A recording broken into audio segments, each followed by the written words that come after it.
Alam niyo mga kapatid, unang-una congratulations sa pamilya ni Manny Pacquiao. Sobrang imagine mo, alam mo maraming unang napapansin yung kunwari yung halaga ng gift, halaga ng whatever, yung pagsisimulan yung ng bagong pamilyang binuo ni Jimwell, no? Na talagang di na sila talo. Pero alam nyo kung ano yung tinitignan kong pinakamalaking blessing dito? Unang-una, gustong-gusto, maligayang-maligaya ang mga lolo't lola at ang buong pamilya. Ikalawa, ang lakas-lakas pa ni Manny Pacquiao. Lumaban pa nga ng boxing eh. Lumaban pa nga ng physical Asia eh. Ang lakas-lakas niya pa. Si Ma'am Jinky, tignan nyo, malakas din, nagwo-workout. Mukhang dalaga lang.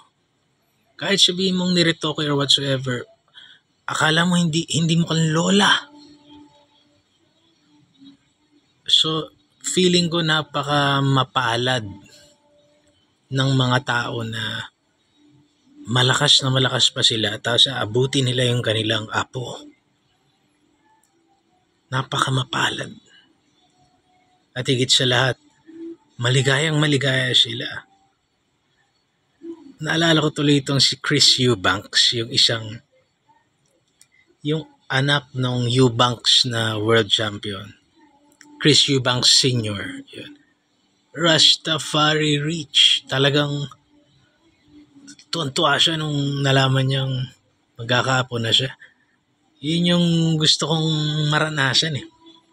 Gusto kong maranasan yun lalong-lalo na pagka yung anak ko magkakaanak. Siya nabiyayaan din ako ni Lord nun. Talagang naiinggit ako na ako naman yung lolo at parang exciting maging lolo pagka may pera ka. Hindi, pagka malakas ka pa, healthy ka pa. Anyway, God bless.